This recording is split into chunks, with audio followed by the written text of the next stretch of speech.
Hello students ఈ వీడియోలో మనము Hindi important questions short answer questions with answers discuss చేద్దాం. All these questions are very important. ఇప్పుడు పద్య భాగంలో నుంచి ఇంపార్టెంట్ క్వశ్చन చూద్దాం స్టూडेंट्स. మానవ జీవన్ మే వర్షా కా క్యా మహత్व है और वर्षा से क्या क्या लाभ है. ఈ రెండిటికి ఒకటే ఆన్సర్. वर्षा से हमें कई लाभ है. वर्षा से पीने का पानी इकट्ठा किया जा सकता है. वर्षा से खेत बाड़ी भी कर सकती है. అంటే వ్యవసాయం చేయాలి చేసుకోవచ్చు. वर्षा से सूरज का तापमान दूर किया जा सकता है. सूर्य वेड़ी तग्गुतुंदी. पेड़ पौधों के लिए भी वर्षा आधार है. वर्षा के कारण ही नदियां जीव नदियों के रूप में बहती है. वर्षा ऋतु के प्रकृति सौंदर्य पर अपने विचार कीजिए. वर्षा ऋतु में प्रकृति बहुत सुंदर लगती है. चारों ओर हरियाली ही हरियाली रहती है. ग्रीनरी ఉంటుంది. वर्षा की पहली बूंद जब धरती को चूमती है तब उसका सुगंध वर्णनातीत होता है. वर्षा में खेलकर बच्चे पुलकित होते हैं. नेक्स्ट इंपॉर्टेंट क्वेश्चन बरसते बादलों నుంచి बरसते बादलों को देखकर किसान क्यों प्रसन्न होते हैं. नीलाकाश में काले काले बादल छाए रहते हैं. ठंडी हवा लगते ही वे पानी बरसते हैं. बरसते बादलों को देखकर किसान प्रसन्न होता है. किसान लोग खेती बाड़ी करके आवश्यक खाद्य पदार्थ पैदा करते हैं. खेती बाड़ी के लिए वर्षा की आवश्यकता है. सिंचाई के लिए भी पानी चाहिए. बीज बोने से लेकर फसल उगने तक पानी की आवश्यकता है. इसलिए ऐसा महत्वपूर्ण पानी बरसने वाले मेघों को देखकर किसान बहुत प्रसन्न होता है. ऊंच नीच का भेद मिटाने के लिए हम क्या क्या कर सकते हैं. ऊंच नीच का भेद मिटाना हमारा प्रथम आवश्यक व कर्तव्य है. इसके लिए अपनी ओर से हम भी कुछ कर सकते हैं. सब लोगों से मिलजुल कर रहते हैं. एकता की भावना बढ़ानी है. सबसे प्रेम पूर्वक व्यवहार करते नफरत की भावना को छोड़ देना है. समानता का बीज बोते लोगों के दिलों में विश्वास भरना चाहिए. जाति धर्म भाषा प्रांत जैसे भेदभावों को छोड़ते लोगों की सहायता करनी है. सबका आदर सम्मान करना है. दुनिया को पावनदम बनाने के लिए हम क्या क्या कर सकते हैं. दुनिया को पावनदम बनाने के लिए ऊंच नीच का भेद मिटाएंगे. निराशा की भावना भगाकर विश्वास जगाएंगे. उलझे लोगों को वास्तविकता बताएंगे.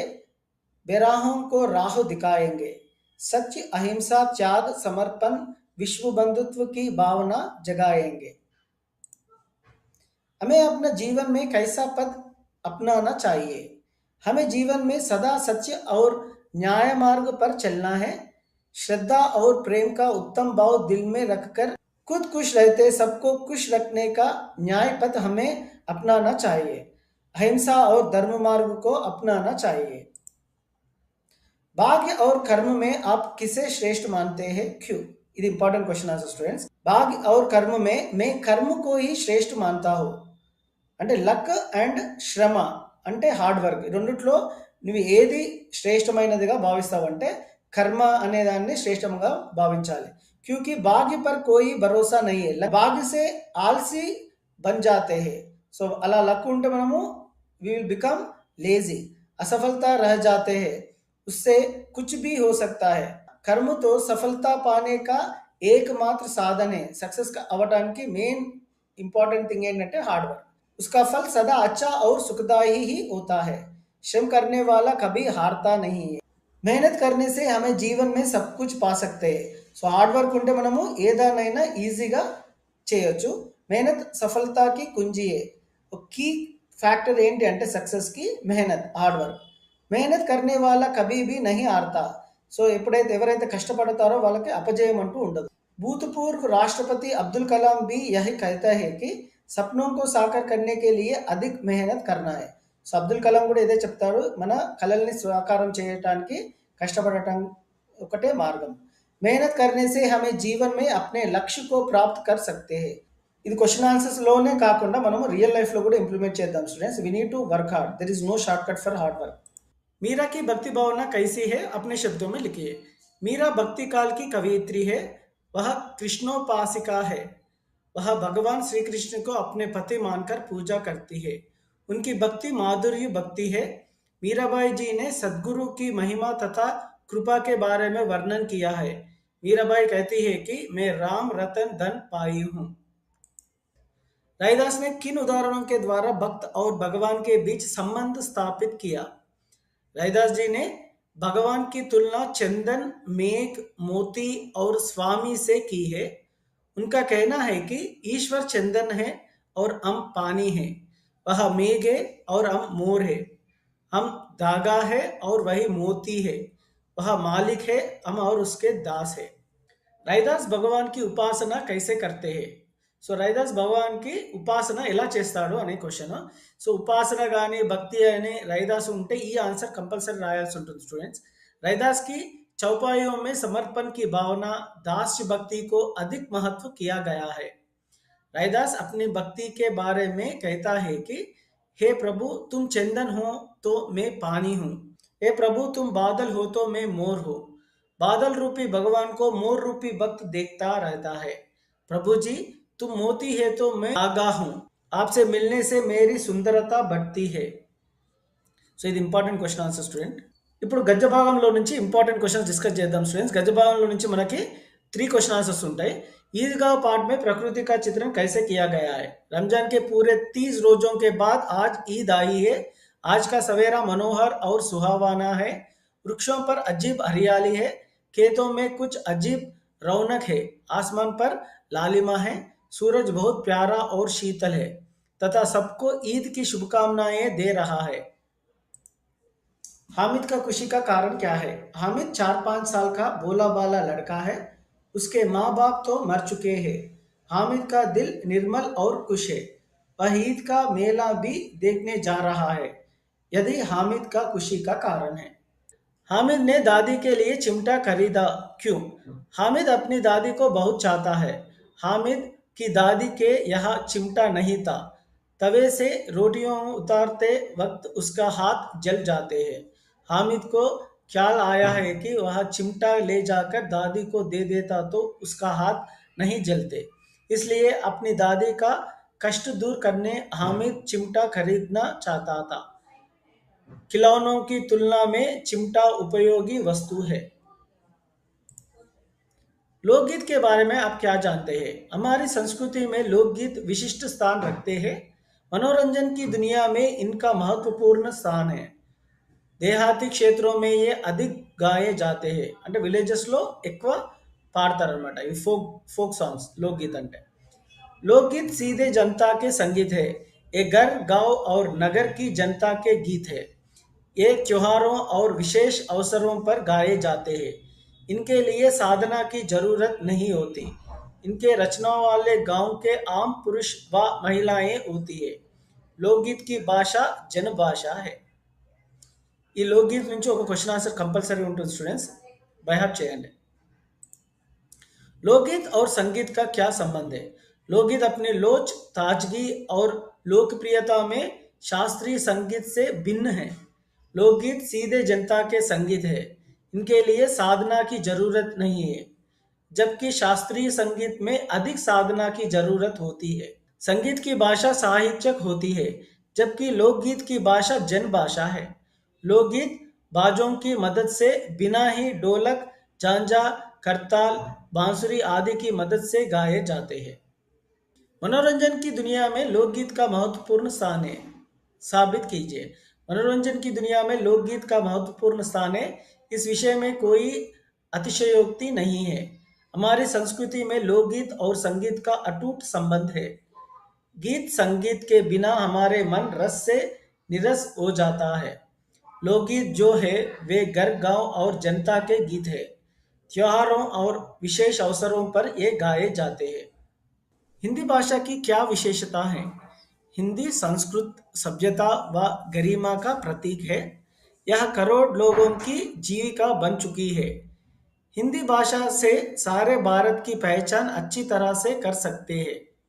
हमें भारत के सभी प्रांतों से जुड़ने के लिए हिंदी भाषा की आवश्यकता होती है. సో భారతదేశంలో అన్ని స్టేట్స్తో మనము ఈజీగా కమ్యూనికేట్ చేయొచ్చు హిందీ భాష అంటే. हिंदी सारे भारतीयों को एकता के सूत्र में बांधती है. हिंदी अपने शाब्दिक अर्थ से भी भारतीय कहलाता है. हिंदी भाषा सीखने से क्या क्या लाभ है? हिंदी भाषा सीखने से ये लाभ मिलते हैं. हिंदी से हम सारे भारत की पहचान अच्छी तरह से कर सकते हैं। हमें भारत के सभी प्रांतों से यह भाषा जुड़ाती है। यह भाषा हमें एकता के सूत्र में बांधती है। मीडिया, फिल्म उद्योग, बैंक आदि क्षेत्रों में हिंदी की उपयोगिता बढ़ती जा रही है। हिंदी भाषा से कई रोजगार हमें मिलता है। भारत में हिंदी का प्रचार किन किन संस्थाओं के द्वारा हो रहा है? भारत में हिंदी का प्रचार करने के लिए दक्षिण भारत हिंदी प्रचार सभा के नाम से आंध्रा, कर्नाटका, केरला, तमिलनाडु आदि राज्यों में संस्थाएं कार्यरत है। इसके अलावा केंद्रीय हिंदी संस्थान हिंदी का प्रसार एवं प्रचार में योगदान दे रहा है। इनके अलावा अनेक वेबसाइट हिंदी की सेवा में तत्पर है, जिनमें मुख्य है www.rajbhasha.nic.in, www.bhashaindia.com, www.ssc.nic.in आदि। भारत में हिंदी दिवस क्यों मनाया जा रहा है? भारतीय स्वतंत्रता संग्राम में देश को एकता के सूत्र में बांधने हिंदी भाषा की ही आवश्यकता हुई। हिंदी से हमें सारे भारत की पहचान अच्छी तरह से कर सकते हैं। हमें भारत के सभी प्रांतों से जुड़ने के लिए हिंदी की आवश्यकता है। इस कारण हर वर्ष 14 सितंबर को हिंदी दिवस भारत में मनाते आ रहे हैं। लक्ष्मीबाई के जीवन में हमें क्या संदेश मिलता है? लक्ष्मीबाई के जीवन में यह संदेश मिलता है कि हर एक नागरिक को देश प्रेम तथा देशभक्ति के साथ रहना चाहिए। हर एक को विलासिता से दूर रहना चाहिए। देश के लिए मर मिटना चाहिए। ऊंच नीचे के भेद को भूलकर जनसेवक बनना चाहिए।